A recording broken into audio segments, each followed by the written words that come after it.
The new macOS Ventura brings with it some great new features, including passkeys, improvements to collaboration, FaceTime improvements, and more.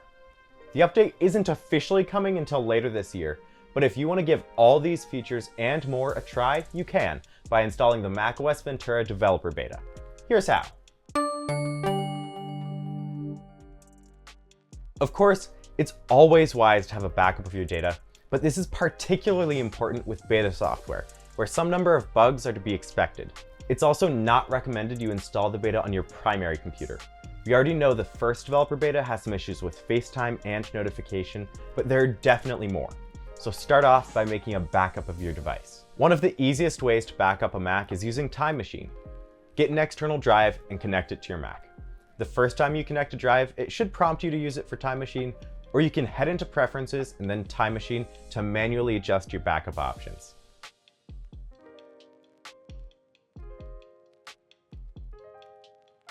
With your machine backed up, you'll need to get the macOS Ventura beta profile, much like you do with the iOS 16 beta. So you'll either need to be a developer, which costs $100 a year, or get the profile from a developer friend. To download it from Apple, go to developer.apple.com and click on Account. Make sure you're logged in, then head to the Download section. You'll want to scroll down to macOS 13 Beta and click Install Profile. That will download the macOS Developer Beta Access utility. You'll open that and then be guided through the installation. Once that installation is done, heading over to System Preferences and opening the Software Update section should reveal the ability to update to the macOS Ventura Developer Beta. So you can hit Upgrade Now to install the software and start trying out all the new features. If after giving the beta a try you realize it's not right for you, you can go back to macOS Monterey, but not without totally erasing your Mac. That's why making that backup is so important. Additionally, you should make a copy of any new data you've acquired since making the backup. Now, downgrading from Ventura is much more complicated than installing it. So to start, you'll need to enter recovery mode. On Apple Silicon Macs, you can do this by holding the power button until the recovery mode screen appears. On Intel Macs, hold Command-R immediately after pressing the power button. Then, choose Options and Continue. You have to put in your password to see the various options. Now, if I choose Restore from Time Machine Backup and then select my previous backup, I get the message that I must use the Migration Assistant to transfer data from my backup. So I have to erase the MacBook's SSD, reinstall Monterey, and then transfer my data.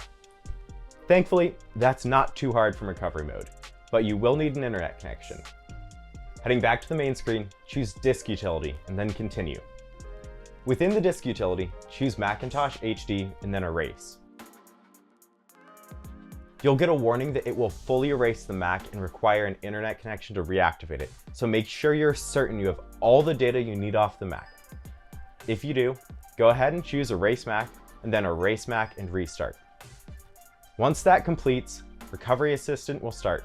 So choose your language, connect to the internet, and log in to the linked Apple ID. At that point, you'll be back to the recovery screen. But this time, the option that said Reinstall macOS Ventura will say Reinstall macOS Monterey. Go ahead and choose that, accept the terms, and start the installation on your main drive. It's a good idea to have your Mac plugged into power rather than running off battery while it's installing. Once it's complete, you'll be on the setup screen, just like a new Mac. So select your country and connect to the internet. Once you get to the Migration Assistant screen, connect to the drive that has your Time Machine backup to your Mac. Select from a Mac, Time Machine backup, or startup disk, and hit Continue. You'll select your disk on the next screen and choose what data you want to transfer. I would leave all of it selected.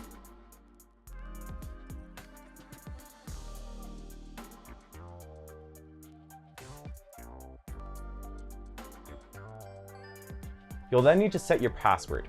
So put in the password you want to use with your Mac and hit Set Password. Once all the data has transferred, restart your device and then logged in. After you log into your Apple ID and follow the initial prompts, your Mac will be back to how it was before you installed the macOS Ventura Developer Beta, with all your programs and files in place. I hope this video helped you out. If it did, consider leaving a like, and subscribe to the channel if you want to see more from 9 to 5 Mac.